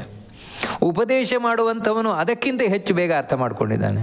ಆದರೆ ಇವನು ಶ್ರವಣ ಮಾಡುವವನು ಅದನ್ನು ಈ ರೀತಿ ಕೇಳಿ ಕೇಳಿ ಕೇಳಿ ಕೇಳಿ ಕೇಳಿ ಅರ್ಥವನ್ನು ಮಾಡಿಕೊಂಡು ಅದಕ್ಕೆ 1 ಸಲ ಇವಾಗ ಕೇಳಿದ್ದಾನೆ, ಮರಣ ಹೊಂದಿದ, ಅದಕ್ಕೆ ತಾನು ಮಹರ್ಲೋಕಕ್ಕೆ ಹೋಗ್ತಾನೆ. ಮತ್ತೆ ಇನ್ನೊಂದು ಸಲ ಹುಟ್ಟಿ ಬಂದ, ಮತ್ತೆ ಇನ್ನೊಂದು 2 ಸಲ ಕೇಳಿದ. ಮುಂದಿನ ಸಲ ಯಾಕಂತ ಹೇಳಿದರೆ ಮುಂದಿನ ಜನ್ಮದಲ್ಲಿ ಬಂದಾಗ ಈ ಸಲ ಕೇಳಿರ್ತಾನಲ್ವ, ಅದಕ್ಕೋಸ್ಕರ ಒಳಗೆ ಅದು ಸ್ವಲ್ಪ ನೆನಪಲ್ಲಿರ್ತದೆ. ಅದಕ್ಕೋಸ್ಕರ ಆ ಬಾರಿ 1 ಸಲ ಕೇಳಿದ ಕೂಡಲೇ ಅವನಿಗೆ ಹೆಚ್ಚು ಅಂತ ಗೊತ್ತಾಗತ್ತೆ, ಅವನಿಗೆ ಅರ್ಥ ಗೊತ್ತಾಗತ್ತೆ.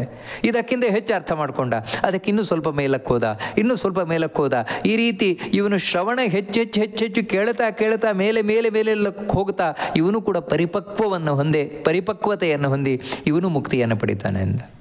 ಆದರೆ ಇಲ್ಲಿ ಗಮನಿಸಬೇಕಾದದ್ದಿದೆ ಈ ಕೆಲವು ವಿಷಯಗಳು.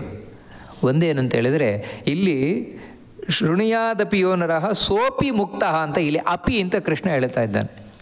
ಅವನೂ ಕೂಡ ಮುಕ್ತಿ ಪಡಿತಾನೆ ಅಂತ, ಅವನೂ ಕೂಡ ಮುಕ್ತಿ ಪಡಿತಾನೆ ಅಂತ, ಅವನೂ ಕೂಡ ಅಂತ ಯಾಕೆ ಹೇಳ್ತಾ ಇದ್ದಾನೆ ಕೃಷ್ಣ? ಆದರೆ ಹಿಂದೆ ಹಾಗೆ ಹೇಳಲಿಲ್ಲ. ಯಾರು ಯೈಮಂ ಪರಮಂ ಗುಹ್ಯಂ ಮದ್ಭಕ್ತೆ ಶ್ವಭಿದಾಸ್ಯತಿ ಅಂತ ಹಿಂದೆ ಏನು ಹೇಳಿದ, ಯಾರು ಈ ಪರಮ ಗುಹ್ಯವಾದ ಭಗವದ್ಗೀತೆಯನ್ನು ನನ್ನ ಭಕ್ತರಿಗೆ ಕೊಡ್ತಾನೆ ಅವನು ಮೋಕ್ಷ ಪಡೆದು ಬಿಡ್ತಾನೆ ಅಂತ. ಅವನೂ ಪಡಿತಾನೆ ಅಂತ ಹೇಳಲಿಲ್ಲ ಅಲ್ಲಿ, ಅವನು ಮೋಕ್ಷವನ್ನೇ ಪಡಿತಾನೆ ಅಂತ ಹೇಳಿಬಿಟ್ಟ ಕೃಷ್ಣ. ಅದೇ ರೀತಿ ಯಾರು ಇದನ್ನು ಅಧ್ಯಯನ ಮಾಡ್ತಾನೆ ಅವನು ನನ್ನನ್ನು ಪೂಜೆ ಮಾಡಿದಾಗ ಆಯ್ತು ಅವನು ಅಂತ ಅಷ್ಟು ನೇರವಾಗಿ ಹೇಳಿದ. ಇವನು ಪಡಿತಾನೆ ಅಂತ. ಅರ್ಥಾತ್ ಏನು ಅಂತ ಹೇಳಿದರೆ, ಮುಕ್ತಿಯಲ್ಲಿಯೂ ಕೂಡ ತಾರತಮ್ಯ ಇದೆ ಅಂತ ಹೇಳಿದಾಗ ಆಯಿತು. ಮುಕ್ತಿಯಲ್ಲಿ ಅಂತ ಹೇಳಿದರೆ ಏನು ತಾರತಮ್ಯ ಅಂತ ಹೇಳಿದರೆ ಇಷ್ಟೇ, ಯಾರು ಭಗವದ್ಗೀತೆಯನ್ನು ತಾನು ಕೇಳ್ತಾನೆ, ಭಗವದ್ಗೀತೆಯನ್ನು ಕೇಳಿ ಕೇಳಿ ಕೇಳಿ ಭಗವಂತನಲ್ಲಿ ಭಕ್ತಿಯನ್ನು ಮಾಡ್ತಾನೆ, ಅಂತಹ ವ್ಯಕ್ತಿ ತಾನು ಮುಕ್ತಿಯಲ್ಲಿ ಆನಂದವನ್ನು ಪಡಿತಾನೆ. ಅವನಿಗಿಂತ ಹೆಚ್ಚು ಯಾರು ಆನಂದವನ್ನು ಪಡಿತಾನೆ ಮುಕ್ತಿಯಲ್ಲಿ ಅಂತ ಹೇಳಿದರೆ, ಯಾರು ಭಗವದ್ಗೀತೆಯನ್ನು ಅಧ್ಯಯನ ಮಾಡಿರ್ತಾನೆ ಅಂತ ಹೇಳಿದರೆ ಅವನಿಗೆ ಇವನಿಗಿಂತಲೂ ಹೆಚ್ಚು ಗೊತ್ತು, ಅವನು ಇನ್ನೂ ಹೆಚ್ಚು ಆನಂದವನ್ನು ಪಡಿತಾನೆ. ಅವನಿಗಿಂತಲೂ ಹೆಚ್ಚು ಆನಂದ ಯಾರು ಪಡಿತಾರೆ ಅಂತ, ಇವರೆಲ್ಲ ಮೋಕ್ಷಕ್ಕೆ ಹೋಗುವರೆ. ಅವನಿಗಿಂತ ಹೆಚ್ಚು ಆನಂದ ಯಾರು ಪಡಿತಾರೆ ಅಂತ ಹೇಳಿದರೆ, ಯಾರು ಈ ಭಗವದ್ಗೀತೆಯನ್ನು ತಾನು ಸಾಕ್ಷಾತ್ಕಾರ ಮಾಡಿಕೊಂಡು ಅದನ್ನು ಉಪದೇಶ ಮಾಡ್ತಾನೆ ಅಂಥವನು ಅದಕ್ಕಿಂತಲೂ ಹೆಚ್ಚು ಪಡಿತಾನೆ. ಯಾರು ಅಂದರೆ ಇವರೆಲ್ಲ ಮನುಷ್ಯರಲ್ಲಿ. ಅದಕ್ಕೆ ತಸ್ಮಾತ್ ಮನುಷ್ಯೇಶು ಅಂತ ಇಲ್ಲಿ ಕೃಷ್ಣ ಹೇಳಿದ್ದು. ಮನುಷ್ಯರಲ್ಲಿ ಯಾರು ಮುಕ್ತರಾಗ್ತಾರೋ ಅವರು ಈ ರೀತಿ ಹೆಚ್ಚೆಚ್ಚು, ಇವರೆಲ್ಲರಿಗಿಂತ ಹೆಚ್ಚು ದೇವತೆಗಳಿದ್ದೇ ಇದ್ದಾರೆ. ಯಾಕೆ ಅದಕ್ಕೆ ಇಲ್ಲಿ ಮನುಷ್ಯೇಶು ಅಂತ ಅದಕ್ಕೆ ಹೇಳಿದ್ದು, ಮನುಷ್ಯರಲ್ಲಿ. ದೇವತೆಗಳಲ್ಲಿ ಯಾಕಂದರೆ ಅವರು ಭಗವದ್ಗೀತೆಯನ್ನು ಸಾಕ್ಷಾತ್ಕಾರ ಮಾಡಿಕೊಂಡವರು ದೇವತೆಗಳು. ಯಾಕಂದರೆ ಭಗವದ್ಗೀತೆಯನ್ನು ಅಧ್ಯಯನ ಮಾಡದೆ ಭಗವದ್ಗೀತೆ ಅರ್ಥ ತಿಳಿಯೋದೇ ಒಂದು ದೇವತೆ ಆಗ್ಲಿಕ್ಕೆ ಸಾಧ್ಯವೇ ಇಲ್ಲ. ಅದರಿಂದಾಗಿ ಭಗವದ್ಗೀತೆಯನ್ನು ಕಡ್ಡಾಯವಾಗಿ ಪ್ರತಿಯೊಂದು ಅಕ್ಷರ ತಿಳ್ಕೊಂಡಿರ್ತಾರೆ ದೇವತೆಗಳೆಲ್ಲರೂ ಕೂಡ. ಅದಕ್ಕಿಂತಲೂ ಹೆಚ್ಚು ಆನಂದವನ್ನು ಅನುಭವಿಸ್ತಾರೆ. ಅಂದರೆ ಹೀಗೆ ಅಲ್ಲಿ ತಾರತಮ್ಯ ಇದೆ, ವ್ಯತ್ಯಾಸ ಇದೆ. ನಾವು ಭಗವದ್ಗೀತೆಯನ್ನು ಹೇಗೆ ಇಲ್ಲಿ ತಿಳ್ಕೊಳ್ತೇವೆ ಆ ರೀತಿ ವ್ಯತ್ಯಾಸ ಇದೆ, ಮೋಕ್ಷದಲ್ಲಿ ಆನಂದ ಅಂತ ಕೃಷ್ಣ ಇಷ್ಟು ತಿಳಿಸ್ಕೊಂಡು ಹೋಗ್ತಾನೆ. ಇಷ್ಟು ತಾನು ಹೇಳಿ ಭಗವದ್ಗೀತೆಯನ್ನು ಕೇಳಿದವರಿಗೆ ಏನಾಗುತ್ತೆ, ಯಾರಿಗೆ ಹೇಳಬೇಕು, ಇಷ್ಟು ಹೇಳಿ ಇದೆಲ್ಲ ಹೇಳಿದ ಅರ್ಜುನನಿಗಲ್ವಾ, ಇಷ್ಟು ಹೇಳಿದ ಅರ್ಜುನನಿಗಲ್ವಾ. ಅದಕ್ಕೋಸ್ಕರ ಕಡೆಗೆ ಇದು ಭಗವದ್ಗೀತೆಯ ಕಡೆಯ ಮಾತು, ಕೃಷ್ಣನ ಕಡೆಯ ಮಾತು ಏನು ಅಂತ ಹೇಳಿದ್ರೆ, ಕಚ್ಚಿದೇ ತಚ್ಛ್ರುತಂ ಪಾರ್ಥ ತ್ವಯೇಕಾಗ್ರೇಣ ಚೇತಸ ಕಚ್ಚಿದಜ್ಞಾನ ಸಮೋಹ ಪ್ರಣಷ್ಟಸ್ತೆ ಧನಂಜಯ. ಪಾರ್ಥ ಕರೆದು ಹೇಳ್ತಾ ಇದ್ದಾನೆ, ಪಾರ್ಥನೇ. ನಮಗೆ ಗೊತ್ತು ಪಾರ್ಥ ಅಂತ ಹೇಳಿದ್ರೆ, ಈಗಾಗಲೇ ಕೇಳಿದ್ದೇನೆ, ಕುಂತಿಯ ಮಗನೇ ಅಂತ. ಕುಂತಿಯ ಮಗನೇ ಅಂತ ಯಾಕೆ ಹೇಳ್ತಾ ಇದ್ದಾನೆ ಅಂತ ಹೇಳಿದರೆ, ನೀನು ಗಟ್ಟಿ ನಿಲುವಿನಿಂದ ಕೇಳಿದ್ಯಾ ತಾನೆ, ಅದಕ್ಕೆ. ಅಂದರೆ ನಾನು ಹೇಳಿದ್ದು ವೇಸ್ಟ್ ಆಯ್ತಾ ಸಾರ್ಥಕ ಆಯ್ತಾ ಅಂತ. ಅದಕ್ಕೋಸ್ಕರ ಕಚ್ಚಿತ್ ಅನ್ನುವುದು ಸಂಸ್ಕೃತದಲ್ಲಿ ಪ್ರಶ್ನಾರ್ಥಕ, ಪ್ರಶ್ನೆ ಕೇಳಲಿಕ್ಕೋಸ್ಕರ. ಪಾರ್ಥ, ಹೇ ಕುಂತಿಯ ಮಗನೇ, ತ್ವಯ ಏಕಾಗ್ರೇಣ ಚೇತಸ ಶ್ರುತಂ ಕಚ್ಚಿತ್ ಏತತ್, ನಾನು ಏನು ನಿನಗೆ ಉಪದೇಶ ಕೊಟ್ಟೆ, ಇದನ್ನು ಏಕಾಗ್ರವಾದ ಮನಸ್ಸಿನಿಂದ ಕೇಳಿದ್ಯಾ ತಾನೆ. ಅಂದರೆ ಏಕಾಗ್ರವಾದ ಮನಸ್ಸಿನಿಂದ ಕೇಳಿದ್ಯಾ ಅಂದರೆ ಇಷ್ಟೂ ಉಪದೇಶವನ್ನು ನೀನು ಕಿವಿಗೊಟ್ಟು ಆಲಿಸಿದ್ಯಾ ತಾನೆ. ಆಲಿಸಬೇಕಾದ್ರೆ ಅಷ್ಟವನಿಗೆ ನಿಲುವು ಬೇಕು, ಗಟ್ಟಿತನ ಬೇಕು, ಅದೇ ಧೃತಿ. ಅದಕ್ಕೆ ಪಾರ್ಥ ಅಂತ ಹೇಳ್ತಾ ಇರೋದು. ಕುಂತಿ ಯಾವತ್ತು ಗಟ್ಟಿಯಾದ ನಿಲುವಿಗೆ ಅವಳು ಹೆಸರುವಾಸಿ ಅಂಥವಳು ಮಗ ನೀನು, ನೆನ್ಪಿಟ್ಕೋ.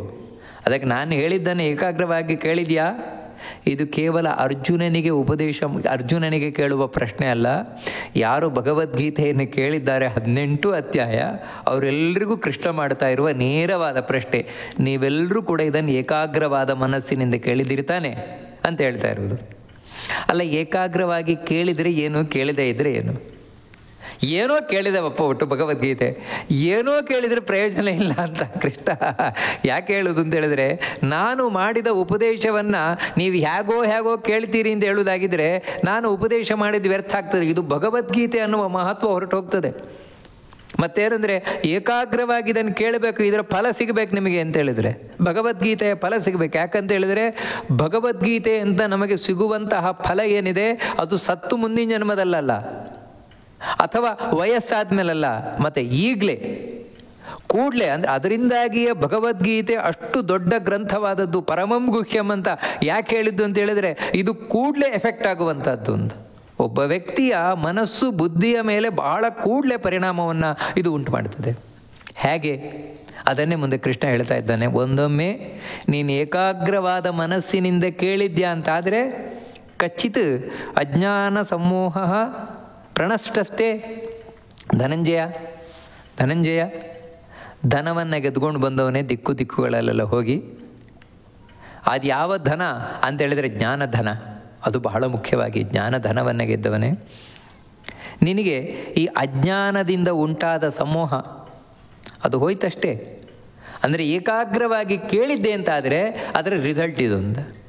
ಅಂದರೆ ಸಮೂಹ ಏನು ಅಂತ ಹೇಳಿದ್ರೆ, ನಾನು ಯುದ್ಧ ಮಾಡೋದಿಲ್ಲ,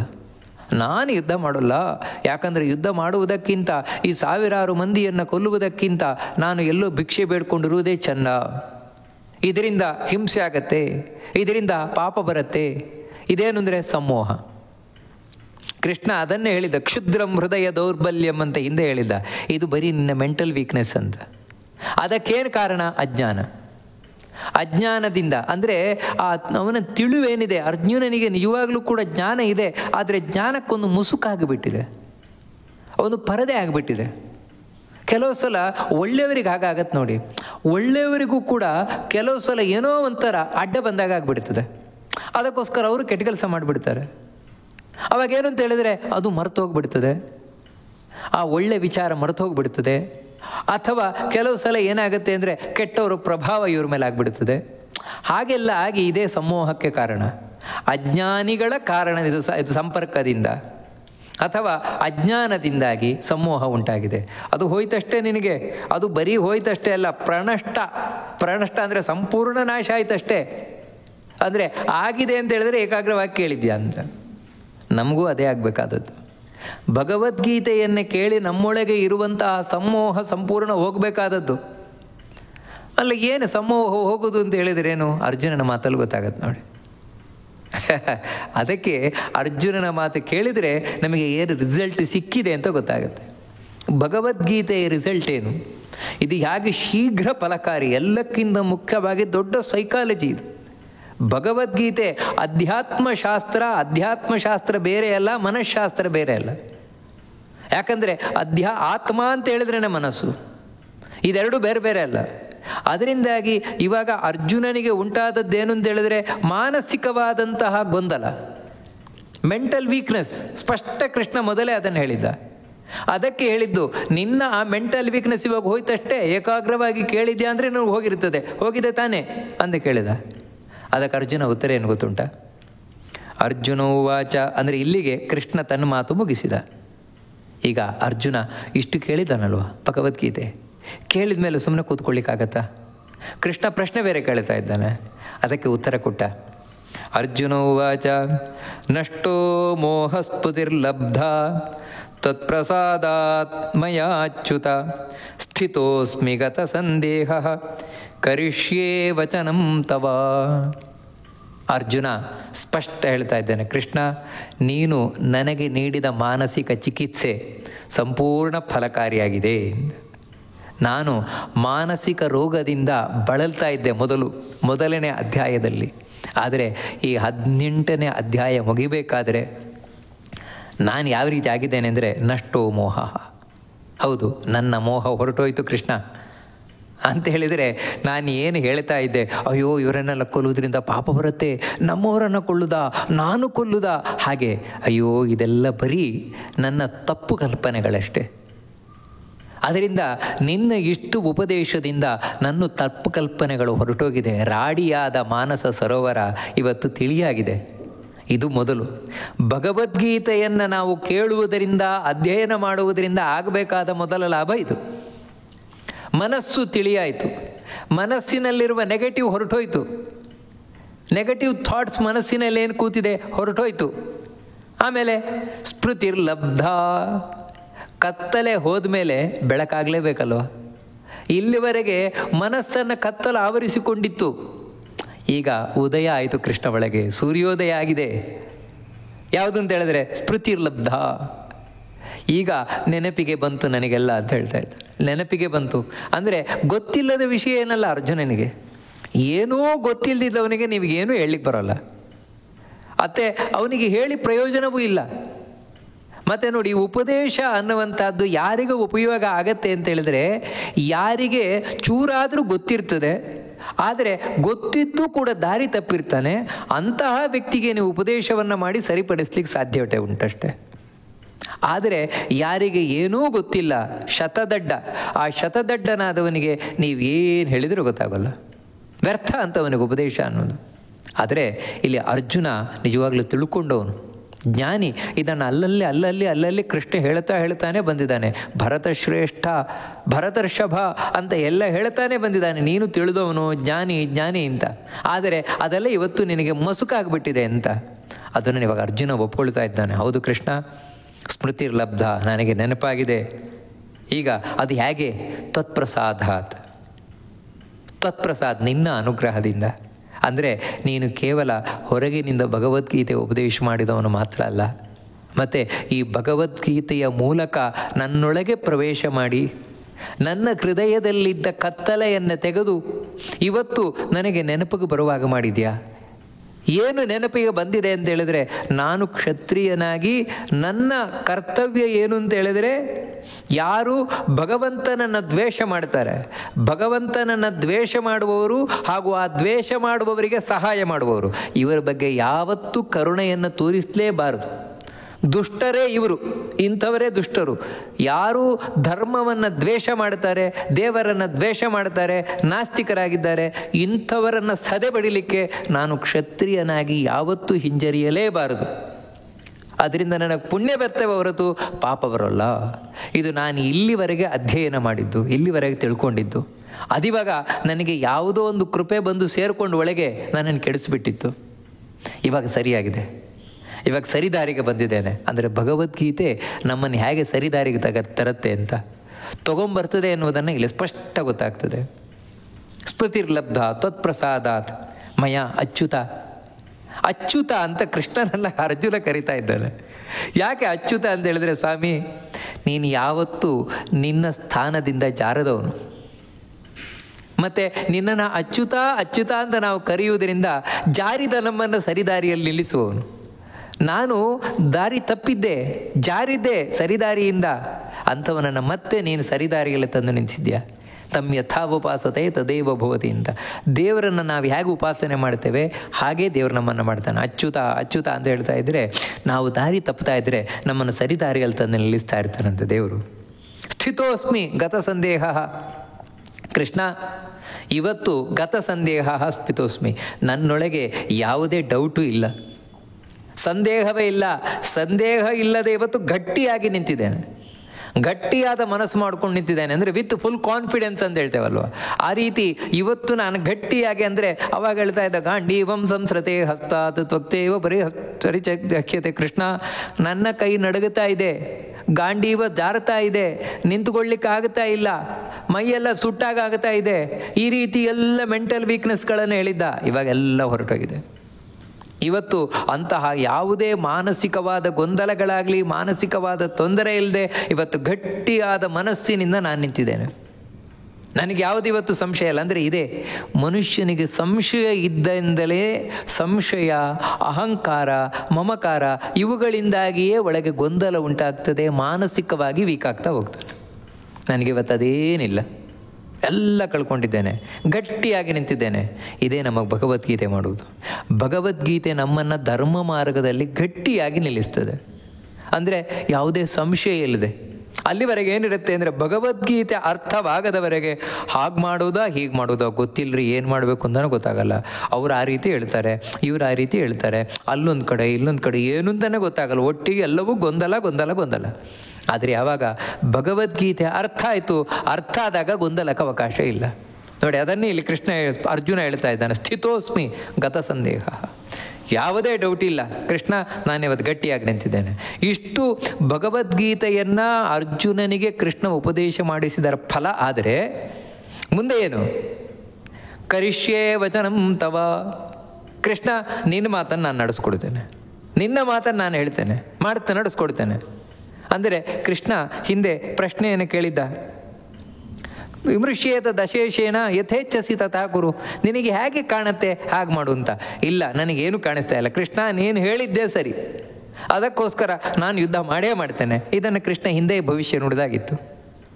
ಏನಂತ ಹೇಳಿದರೆ, ಕರಿಷ್ಯಸಿ ಅವಶೋಪಿತತು ಅಂತ. ನೀನು ಮಾಡೇ ಮಾಡ್ತೀಯಾ, ಯಾಕಂತ ಹೇಳಿದ್ರೆ ನಾನು ಇಚ್ಛೆ ಮಾಡಿ ಆಗಿದೆ, ನಾನು ಇಚ್ಛೆ ಮಾಡಿದ್ದೇನೆ ಅಂತ ಹೇಳಿದ್ಮೇಲೆ ನೀನು ಯುದ್ಧ ಮಾಡೇ ಮಾಡ್ತೀಯ ಅಂತ. ಅರ್ಜುನ ಇವಾಗ ಅದನ್ನು ಮನಸಾರ ಒಪ್ಪಿಕೊಂಡ. ಅಂದರೆ ಇದು ಮನಸ್ಸಿಲ್ಲದ ಮನಸ್ಸಿನಿಂದ ಒಪ್ಪಿಕೊಂಡಿದ್ದಲ್ಲ, ಮತ್ತು ತಾನು ಮನಸಾರ ಒಪ್ಪಿಕೊಂಡದ್ದು. ಹೌದು ಕೃಷ್ಣ, ನಾನು ಯುದ್ಧ ಮಾಡೇ ಮಾಡ್ತೇನೆ, ಕ್ಷತ್ರಿಯನಾಗಿ ನನ್ನ ಕರ್ತವ್ಯವನ್ನು ಇದು ಮಾಡೇ ಮಾಡ್ತೇನೆ. ನಿನ್ನ ಭಗವದ್ಗೀತೆ ನನಗೆ ಸಂಪೂರ್ಣ ಅರ್ಥ ಆಗಿದೆ ಅಂತ. ನಮಗೆ ಇದರಿಂದ ಏನು ಗೊತ್ತಾಗತ್ತೆ ಅಂದರೆ, ಭಗವದ್ಗೀತೆಯ ಫಲ ಏನು ಅನ್ನುವುದನ್ನು ಭಗವದ್ಗೀತೆಯ ಮೊದಲ ಶ್ರೋತೃ ಅರ್ಜುನ ಅವನು ಅನುಭವಿಸಿದ್ದನ್ನು ವೇದವ್ಯಾಸರು ನಮಗೆ ಸ್ಪಷ್ಟವಾಗಿ ತಿಳಿಸ್ಕೊಂಡು ಹೋಗ್ತಾರೆ. ಅಂದರೆ ಭಗವದ್ಗೀತೆ ಎಷ್ಟು ಸತ್ಯ, ಮೊದಲ ಶ್ರೋತೃವಿನಿಂದಲೂ ಇದು ಸಂಪೂರ್ಣ ಫಲಕಾರಿಯಾಗಿಯೇ ಬಂದಿದೆ ಅಂತ. ಆಮೇಲೆ ಇದಿಷ್ಟನ್ನು ಸಂಜಯ ಧೃತರಾಷ್ಟ್ರನಿಗೆ ಹೇಳ್ತಾ ಇದ್ದಾನೆ. ನಾವು ಶುರು ಮಾಡಿದ್ದೆ ಹಾಗೆ, ಧೃತರಾಷ್ಟ್ರೋ ವಾಚ ಅಂತ. ಈಗ ಆ ಸಂಜಯ ಈ ಭಗವದ್ಗೀತೆಯನ್ನು ಮುಗಿಸ್ತಾನೆ. ಅದೇನು ಅಂತ ನಾವು ಮುಂದಿನ ಬಾರಿ ನೋಡಿ ಈ ಭಗವದ್ಗೀತೆಯನ್ನು ಭಗವಂತನಿಗೆ ಅರ್ಪಣೆಯನ್ನು ಮಾಡೋಣ ಅಂತ ಹೇಳ್ತಾ ಈ ಬಾರಿಯ ಈ ಉಪನ್ಯಾಸವನ್ನು ಮಧ್ವಾಂತರ್ಗತ ಭಗವದ್ಗೀತೆ ಭಗವಂತನಿಗೆ ಅರ್ಪಣೆಯನ್ನು ಮಾಡೋಣ. ಶ್ರೀಕೃಷ್ಣ ಅರ್ಪಣಮಸ್ತು.